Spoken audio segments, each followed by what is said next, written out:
ಕಾಂಗ್ರೆಸ್ಸಿನ ಅಧ್ಯಕ್ಷರಾದಂತಹ ಬಿ.ಕೆ. ಹರಿಪ್ರಸಾದ್ ಬಿಜೆಪಿಯವರು ನಮ್ಮ ಮೇಲೆ ಹಲ್ಲೆ ಮಾಡೋ ಪ್ರಯತ್ನವನ್ನ ಮೊಟ್ಟೆ ಎಲ್ಲ ತಂದಿದ್ರು ಅಂತ ಹೇಳಿ ಮಾಧ್ಯಮಕ್ಕೆ ಹೇಳಿಕೆಯನ್ನ ಕೊಟ್ಟಿದ್ದಾರೆ. ಇದು ಅಪ್ಪಟ ಸುಳ್ಳು. ಅಲ್ಲಿ ಸುಮಾರು 100 CCTV ಕ್ಯಾಮೆರಾ ಇದೆ. ಪೊಲೀಸರು ಇದ್ರು, ಪೊಲೀಸರು ಕ್ಯಾಮೆರಾಗಳು ಇದ್ವು. ತನಿಖೆ ಮಾಡಿ. ನಮ್ಮ ವೆಹಿಕಲ್ ಅನ್ನ, ಬಸ್ ಅನ್ನ ಕಾಂಗ್ರೆಸ್ ಆಫೀಸ್ ಮುಂದೆ ಬರಕ್ಕೆ ಹೇಳಿದವರು ನೀವೇ ತಾನೆ. ಬಸ್ ಇದ್ದಕ್ಕಿದ್ದಂಗೆ ಕೆಟ್ಟು ನಿಂತಿದ್ದು ಕಾಂಗ್ರೆಸ್ ಆಫೀಸ್ ಇಂದ ನಿಮ್ಮ ಆದೇಶದ ಮೇಲೆ. ಹರಿಪ್ರಸಾದ್ ಅವರು ಹೇಳಿದ್ದಾರೆ ಸೆಲ್ಫ್ ಡಿಫೆನ್ಸ್ ಅಂತಂದ್ರೆ, ಅಂದ್ರೆ ಪೊಲೀಸರ ಮೇಲೆ ನಂಬಿಕೆ ಇಲ್ಲ ಅಂದ್ರೆ. ಕರ್ನಾಟಕದಲ್ಲಿ ಪೊಲೀಸರು ಸತ್ತೋಗಿದಾರ? ಪೊಲೀಸ್ ಇಲಾಖೆ ಸತ್ತೋಗಿದ್ಯಾ?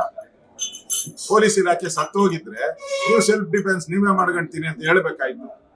ನಿಮ್ದೇ ಕಾಂಗ್ರೆಸ್ ಸರ್ಕಾರ, ನೀವೇ ಹೇಳ್ತಾ ಇದ್ದೀರಾ, ಕಾಂಗ್ರೆಸ್ ಸರ್ಕಾರನೇ ಹೇಳ್ತಾ ಇದ್ದೀರಾ ಪೊಲೀಸ್ ಇಲಾಖೆ ಸತ್ತೋಗಿದೆ ಅಂತ ಹೇಳ್ದಂಗೆ ಒಪ್ಕೊಂಡಂಗ ಆಯ್ತಲ್ಲ ನಿಮ್ಗೆ. ನೀವ್ ಯಾವುದೇ ತನಿಖೆ ಮಾಡಿ ನಾವು ಸಿದ್ಧ ಇದ್ದೀರಿ. ನಿಮ್ ತಾಕತ್ತಿದ್ರೆ ಯಾವುದೇ ತನಿಖೆ ಮಾಡಿ ನಾವು ಸಿದ್ಧ ಇದ್ದೀರಿ. ಇದು ಪೂರ್ವ ನಿಯೋಜಿತ ಬಿಜೆಪಿ ನಾಯಕರನ್ನ ಕೊಲೆ ಮಾಡುವಂತ ಪ್ರಯತ್ನವನ್ನ ಮಾಡಿದಿರಾ.